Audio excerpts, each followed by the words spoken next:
The coronavirus pandemic continues to affect our lives in many ways, and with so many people finding themselves unemployed, we want to know if and when their jobs will return. Alex Alonso, Chief Knowledge Officer for Society for Human Resource Management, is here to talk job losses and recovery. Welcome, Alex. Thank you, Aubrey. It's great to be here with you today. How much money has been lost by the workforce? So we estimate that today it's close to about $1.3 trillion. That's trillion with a T, dollars. To put that in context, you could stack all those dollars on top of each other and go from the surface of the earth all the way to the International Space Station 3 times. Oh my goodness, it's such a big amount. It's mind-blowing, really. When we talk about who's losing the income, is it our salaried workers? Is it the hourly workers? So the bulk of it is our hourly workers. And we know that there are about 38 million individuals who have filed for unemployment claims. And so of that 38 million, 80% are individuals who come from the hourly ranks. But it's not just individuals who are hourly. As you pointed out, there are some salaried workers. And we see that about 20% of the dollars lost are in the salaried ranks, making that close to about $300 billion that have been lost by those individuals. And the worst part about it all is that there are still individuals who are employed but have suffered a loss of income. And so when you think about that, individuals who have suffered a reduction in their salary or a reduction in their work shift, even though they're still employed, but they don't have the same level of pay. To put it in broad context, in numbers that really make sense to everybody, there's about $9,000 lost per each individual worker in the United States today. Wow, it's really affecting everyone. You mentioned some of the dollar amounts when we talk about the numbers of workers that have been laid off, and it keeps changing, but where are we at right now with how many? So we're just under 38 million right now, workers who have filed for an unemployment. We'd estimate that means that there's roughly about 31 million individuals who have lost employment fully. In other words, they have been separated in some way, shape, or form. Right. When we talk about industries, is there one industry in particular or several industries that have been harder hit than others? There is no industry that's been harder hit than the transport and logistics industry or the hotel, retail, and restaurant industries. Those industries in particular have been hit the hardest, largely because we see a significant component of their workforce being hourly. They have the strongest reliance on hourly workers.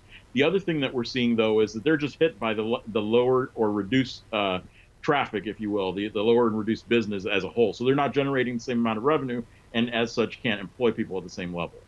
Right. We've had more people staying home. We've had people not taking trips and things that they would normally be doing, whether it be for personal or business reasons.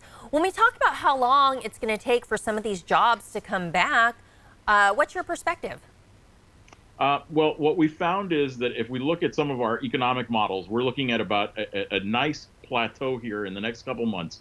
Next 3 months, we'll see some growth, especially as economies start to reopen, cities start to relax their work from home restrictions, and you'll see a variety of different growth. We'll see about a 10% jump in terms of recovery. What that speaks to, though, is that the longer term is 18 to 24 months before we see full kind of employment levels like what we saw before the pandemic hit. And it'll be worse in smaller markets. And so as you think about the top 50 markets, Sacramento being one that's a top 50 market, you'll see that those cities will actually start to recover more quickly because they have greater diversity of jobs. When you think about smaller cities, that group is going to be affected much more. In fact, we see that about 90% of those cities will have reduced kind of a recovery that will last somewhere close to 3 to 4 years. When you talk about reduced recovery, is that because some of those jobs just won't come back, or are jobs going to have to evolve? Well, so part of the issue is we're going to see some jobs that will just disappear forever. There's a good component of these jobs that we see that have been lost that will just disappear forever. The thing that we can't account for, though, is what the migration will be from cities that are smaller markets like that into bigger markets, because there's going to be more employment available. The other thing that is a kind of an unknown and a variable here is what jobs will be created in terms of the pandemic or as a result of the pandemic. And so we have some strong indicators that we're looking at. If this is anything like the 2008 crash or the green economy, when we turn towards a green economy, we anticipate that there will be anywhere between 11 to 14 million new jobs created as a result of the pandemic. So there is a good news story here.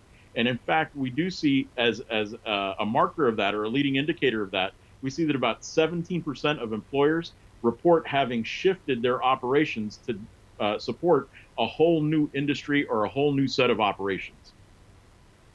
Very, very interesting there. Okay, so you're with SHRM. You guys deal with a lot of figures, with a lot of data. Where can viewers go for more of this great information? If anybody's interested in this, they can go to shrm.org/back to work.